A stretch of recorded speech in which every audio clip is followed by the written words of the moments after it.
భారతదేశంలోని అత్యున్నత న్యాయస్థానం the supreme court of India land title పై ఒక అద్భుతమైనటువంటి ఒక తీర్పును వెలువరించింది. నిజంగా చెప్పాలి అంటే ఆ కేసుకు సంబంధించినటువంటి అంశంగానే కాకుండా యావత్ భారతదేశంలో కూడా ఫారెస్ట్ ల్యాండ్స్ కానివ్వండి, అలాగే ఆక్రమిత అన్యాక్రాంతమైనటువంటి ల్యాండ్స్ కానివ్వండి, అలాగే నిజంగా ల్యాండ్ టైటిల్ హోల్డింగ్స్ విషయంలో అందరికీ మార్గదర్శకంగా ఉండేటువంటి ఒక అద్భుతమైన తీర్పును వెలువరించింది. మరి ఆ తీర్పు ఏంటి, ఏ కేసు విషయంలో, ఇవన్నీ కూడా సుప్రీంకోర్టు ఈ విధమైనటువంటి నిర్ణయానికి వచ్చిందనే అంశాలను ఇప్పుడు తెలుసుకుందాం.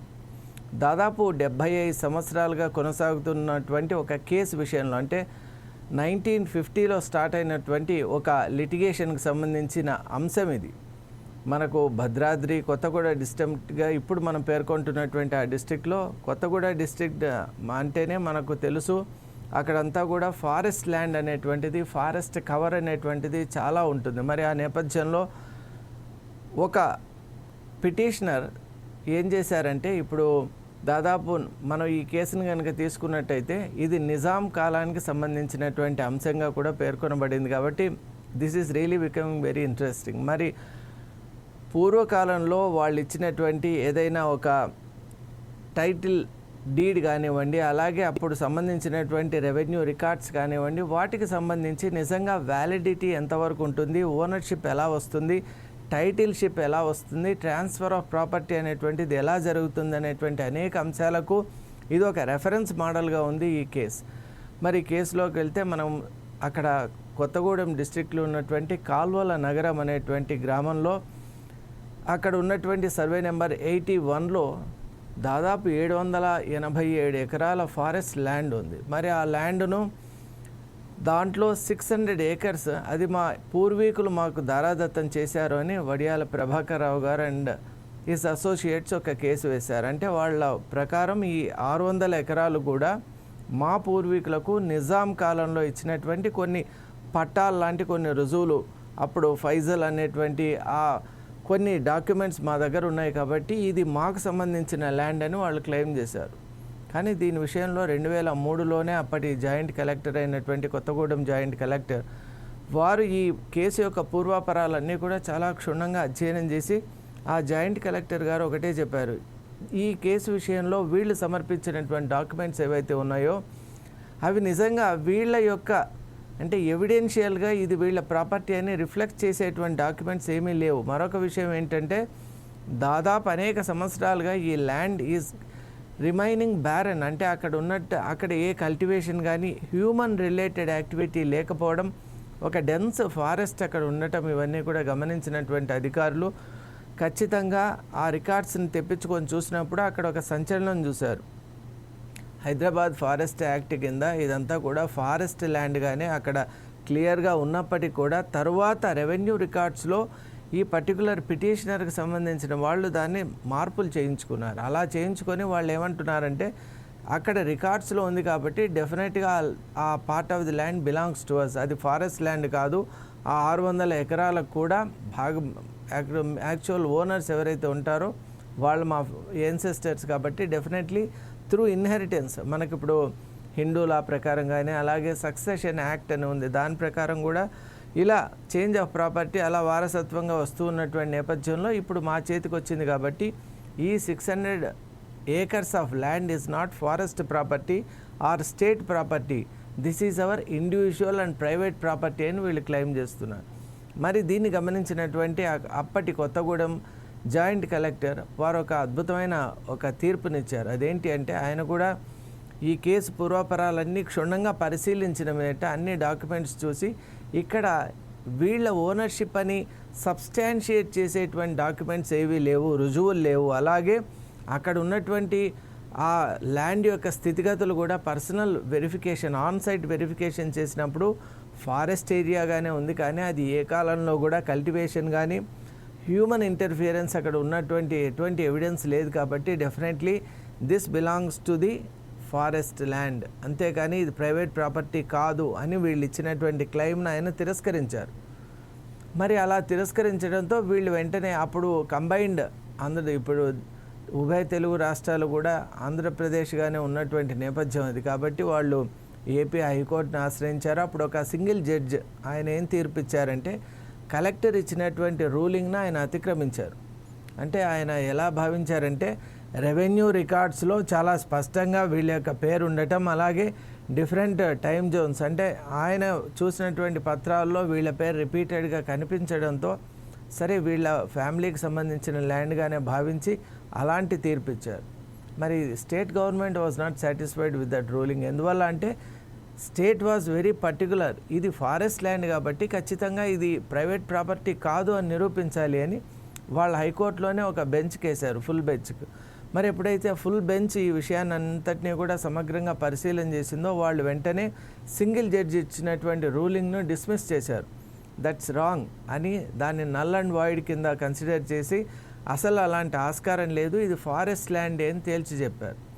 మరి ఇక్కడ ఉన్నటువంటి పిటిషనర్ కూడా వాళ్ళు దాంతో సాటిస్ఫై కాలేదు కాబట్టి అపీల్ కోసం వాళ్ళు the ultimate appealing agency, the ultimate appeal అనేటువంటిది మనకు సుప్రీంకోర్టులో ఉంటుంది కాబట్టి సుప్రీంకోర్టును ఆశ్రయించారు. సుప్రీంకోర్టు కూడా దీనికి సంబంధించిన అన్ని రకాలైనటువంటి లీగాలిటీస్, అలాగే ఎవిడెన్షియల్ డాక్యుమెంట్స్, పహానీస్ కానీ ప్రతి ఒక్కటి కూడా పరిశీలన చేసిన తర్వాత 2026లో ఒక ల్యాండ్ మార్క్ జడ్జిమెంట్ ఇచ్చింది May 6th. అదేమిటి అంటే అసలు ఎప్పుడైతే అక్కడ ఉన్న కొత్తగూడెం జాయింట్ కలెక్టర్ ఎవరైతే ఇచ్చినటువంటి ఆర్డర్ ఏదైతే ఉందో అది పర్ఫెక్ట్ అని, అలాగే single judge of AP high court ఇచ్చినటువంటి ఆర్డర్ కరెక్ట్ కాదు, ఫుల్ బెంచ్ ఇచ్చినటువంటి ఆర్డర్తోనే మేము సమర్థిస్తూ ఉన్నాం. అక్కడ ఫౌండేషనల్ ఎవిడెన్స్ ఉంది. ఎందువల్ల అంటే సుప్రీంకోర్టు ఎలా అభిప్రాయపడిందంటే అక్కడ జస్టిస్ భట్టి గారు అలాగే జస్టిస్ మిట్టల్ గారు ఈ యొక్క డ్యూయల్ బెంచ్ వాళ్ళు ఎటువంటి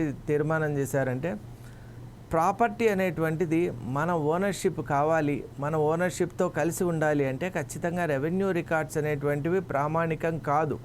అవి ఎంతవరకు ప్రామాణికం అంటే property is in there possession, అంటే వాళ్ళ పొసెషన్లో ఉన్నంత వరకే అని అవి క్లియర్గా ఇండికేట్ చేస్తాయి. కానీ వాటి యొక్క యాక్చువల్ ఓనర్షిప్ విషయంలో కావాలి అంటే మనకు వ్యాలిడ్ పట్టాస్ ఉండాలి, అలాగే మనకు దానికి సంబంధించినటువంటి డాక్యుమెంటేషన్ ఉండాలి. కానీ జస్ట్ రెవెన్యూ రికార్డ్స్లో కనుక పేరు మార్చుకున్నంత మాత్రాన సరిపోదు అని చెప్పడం ఇది ఒక సంచలనాత్మక ఒక జడ్జిమెంట్గా మనం భావించవచ్చు. ఎందువల్ల అంటే సుప్రీంకోర్టు యొక్క నిశిత పరిశీలన వల్ల ఈరోజు ఒక అద్భుతమైన తీర్పు వచ్చింది. దాని ద్వారా భారతదేశంలో మనం చూసినట్టయితే చాలా మటుకు వాల్యుబుల్ ల్యాండ్స్, అలాగే forest lands, precious lands, reserved lands ఇవన్నీ కూడా గవర్నమెంట్ ల్యాండ్స్ ఏవైతే ఉన్నాయో అవంతా కూడా అన్యాక్రాంతం అయిపోతున్నాయి. దానికి కారణం రెవెన్యూ రికార్డ్స్లో మార్పు చేసుకోవడం, దాన్నే టైటిల్ డీడ్గా మార్చుకోవడం, ఓనర్షిప్గా కన్వర్ట్ చేసుకోవడం. మరి ఇటువంటి ఒక mall practice, bad practice and it is a kind of evil practice.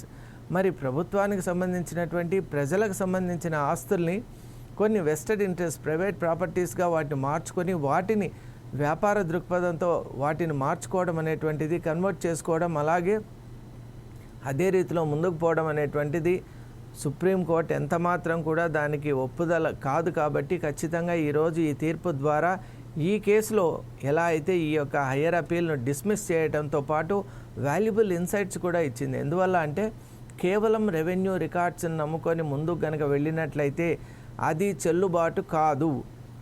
Only అక్కడ మీకు కావాల్సినటువంటి పట్టా సర్టిఫికేట్స్ ఉండాలి, అంతేగాని మాకు ఈ ఫజల్లోనో లేకుంటే వసూల్ బాకీలోనో లేకుంటే అక్కడ విలేజెస్లో ఉన్నటువంటి రకరకాల ప్రాక్టీసెస్ ఉండేవి. మరి వాటిలో కనుక మేము నమోదు చేసుకున్నాం, పహాణీలో ఉంది కాబట్టి అది నా ఓనర్షిప్ ఉంది అని అనుకుంటే మాత్రం అది భ్రమ. కేవలం పొసెషన్లో ఉంది అంటే మీ అండర్లో ఉందని చెప్పడానికి మాత్రమే ఉపయోగపడతాయి. కానీ యాక్చువల్ ఓనర్షిప్ ఎప్పుడు వస్తుందంటే మీకు వ్యాలిడ్ పట్టా ఉన్నప్పుడే వస్తుంది. That is the ultimate ruling given by supreme court of India. And really supreme court ఇచ్చినటువంటి ఈ సబ్లైమ్ జడ్జిమెంట్ ఏదైతే ఉందో దాని ద్వారా భారతదేశంలో ఉన్నటువంటి అనేక ల్యాండ్స్కి రిలీఫ్ కలుగుతుంది. ఎందువల్ల అంటే మనం ఈ కొత్తగూడెంలో ఉన్నటువంటి ఈ కేసే కాకుండా క్యాపిటల్ సిటీ న్యూఢిల్లీ దగ్గర ఉన్నటువంటి ఒక ఫారెస్ట్ ఏరియాలో కూడా దాదాపు 225 ఎకరాలు ఈ విధంగా అన్యాక్రాంతం కాబోతున్నటువంటి నేపథ్యంలో ఈరోజు ఇచ్చినటువంటి తీర్పు అటువంటి ల్యాండ్స్ను కూడా విముక్తి చేస్తుంది. ఇక నిజంగా చెప్పాలంటే భారతదేశంలో ఉన్న అనేక రాష్ట్రాల్లో అనేక రకాలైనటువంటి మాల్ ప్రాక్టీసెస్ జరుగుతున్నాయి. ముఖ్యంగా ఫారెస్ట్ ల్యాండ్స్, బంజరు భూములు, అలాగే గవర్నమెంట్ ల్యాండ్స్ ఇవన్నీ కూడా ఎలా అంటే పెద్ద పెద్ద పార్టీస్ రావడం, వాటన్నిటిని కూడా టైటిల్స్ని మార్చుకోవడం, రెవెన్యూ రికార్డ్స్లో వాటికి సంబంధించిన అమెండ్మెంట్స్ చేసుకోవడం. అక్కడ మనకందరికీ తెలుసు they are using evil practices, అంటే ఏదైతే ఇల్లీగల్ ప్రాక్టీసెసో వాటిని వాడి వాళ్ళ పేరు అక్కడ రిఫ్లెక్ట్ అయ్యేటట్టు చేసుకోవడం. అలాగే కొంతకాలం ట్యాక్స్ కట్టిన తర్వాత వాటిని మిగతా వాళ్ళ క్రయ విక్రయాలకు కానివ్వండి, మిగతా వాళ్ళ యొక్క కార్యకలాపాలకు వాడుకోవటం. ఇలా ప్రభుత్వ ఆస్తుల్ని ధ్వంసం చేసేటువంటి ఒక ప్రక్రియకు నిజంగా చెంపపెట్టులాగా ఉంది ఈరోజు సుప్రీంకోర్టు ఇచ్చినటువంటి తీర్పు. దీన్ని సైడ్ చేస్తూ నిజంగా నా అభిప్రాయం ఏంటంటే వేలాది లక్షలాది ఎకరాల భూములు కూడా ఇక మీదట డెఫినెట్గా అన్యాక్రాంతమైనటువంటి వాళ్ళ చేతుల నుండి విడుదల పొందేందుకు అవకాశం ఉంది. కాబట్టి ఇది ఒక అత్యద్భుతమైనటువంటి ఒక తీర్పు.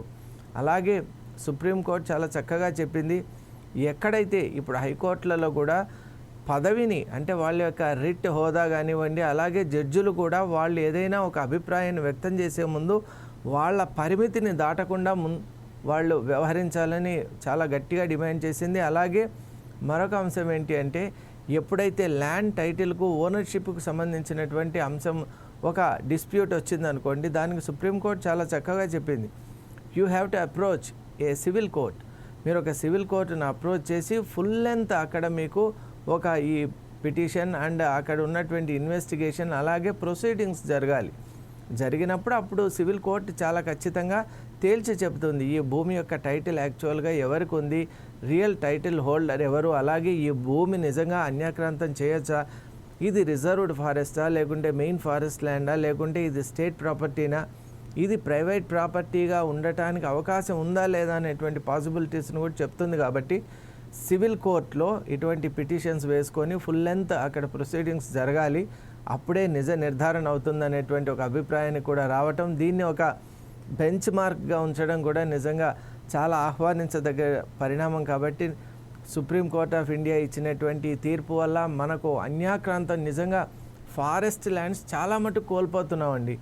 ఈ మధ్యకాలంలో మనం ఆల్రెడీ చూస్తున్నాం, మనం చేసేటువంటి హ్యూమన్ ప్రాక్టీసెస్ వల్ల మనకు ల్యాండ్ స్కేర్సిటీ ఏర్పడడం, దానికోసం దగ్గర ఉన్నటువంటి సమీపాన ఉన్నటువంటి ఫారెస్ట్లను కూడా ధ్వంసం చేసి మెల్లమెల్లగా వాటిని కలుపుకొని మన వెస్టెడ్ ఇంట్రెస్ట్ కోసం వాటిని కూడా మనం ఆ ఫారెస్ట్ కవర్ను కూడా తగ్గించేటువంటి కొన్ని ఇవిల్ ప్రాక్టీసెస్ కానీ అలాగే కొన్ని పద్ధతులు కానీ వస్తున్నటువంటి నేపథ్యంలో ఖచ్చితంగా సుప్రీంకోర్టు ఈరోజు చాలా స్ట్రిక్ట్గా చెప్పింది.